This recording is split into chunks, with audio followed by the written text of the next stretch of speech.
Blending in phonics is a key skill in early reading, and blending is a term you will often hear used.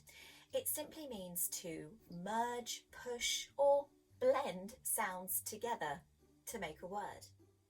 For example, the sounds k, a, t can be blended together to make the word cat. K, a, t, k, a, t, k, a, t, cat. There are two types of blending to support emerging readers. The first is oral blending, which is hearing the sounds, blending them together in your head to produce the word.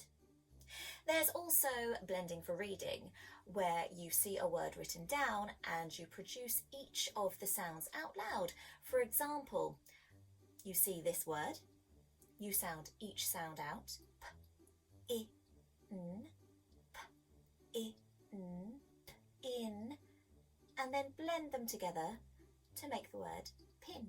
The skill is the same, but it's in a different context.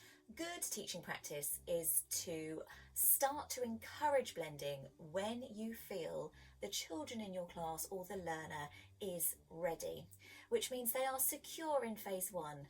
They are confident with their listening skills, with alliteration, with rhyme.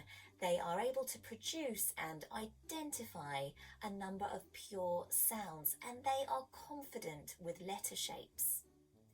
If they are rushed too soon, the learner or the children in your class can get really confused with blending, and that can lead to low engagement, frustration, and picking up bad habits. So let's have a quick look at a good example and a not so good example of blending. P, a, t. Model blending together successfully. Children can successfully identify each of the letters, sound them out, and listen to the phoneme to then successfully blend each one together to produce the word pat.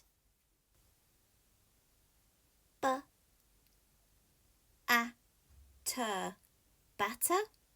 Without confident existing knowledge of each of the phonemes, children can confuse the letter shapes, which can result in the incorrect pronunciation. In this example, batter instead of pat. A big question that is often asked in phonics is, what about accents? Well, the English language is rich in diversity, and it is very difficult to create a whole phonics scheme which can cater to all. In every English-speaking region, there will be a local accent. We all write words the same way, but we don't necessarily say them the same.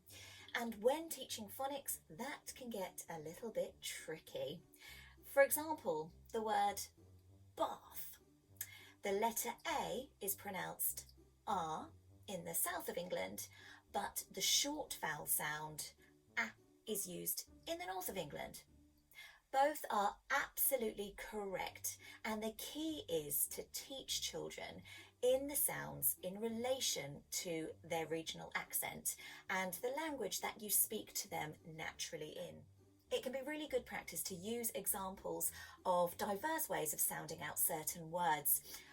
For example, when modelling the word bath, you could include a teacher or a parent of one of your learners or a child in your class that would pronounce it in a different way.